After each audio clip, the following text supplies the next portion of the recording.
The seabed in that part of the world is like an underwater Alps, 4.5 kilometres deep and with 2.5 kilometre high mountains. Now that is the kind of terrain that hides its secret.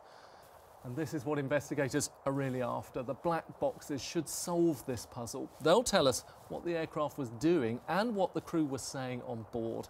But how to find them? Well, this piece of American kit, shaped like a stingray, will lead the search.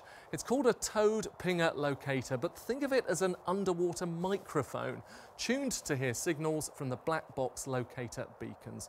A Royal Navy nuclear submarine is also combing the area, listening for the same telltale pings. Now, they might get lucky, but it's a long shot. The pinger batteries run out in a few days, and they'll be listening across an area the size of Britain.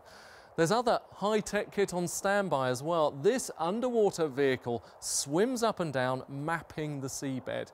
But they won't start using it until they find a piece of the actual plane. So they've got the best tools available to find this airliner, but that doesn't mean it'll work.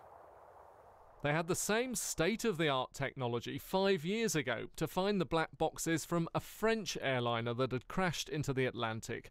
For a month, they trawled the area, listening for signals.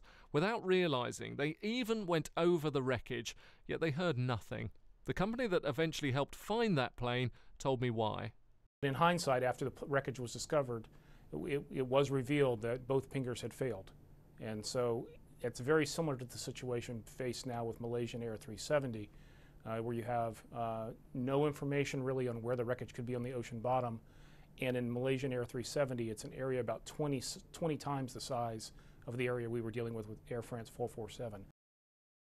Another detail's changed recently that throws new light on what happened here in the cockpit moments before the aircraft turned off course.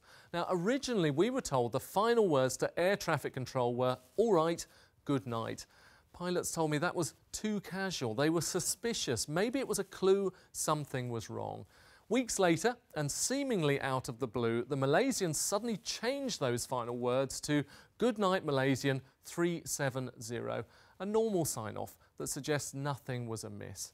The reality is, if they don't find floating wreckage fairly soon, they may never find this aircraft.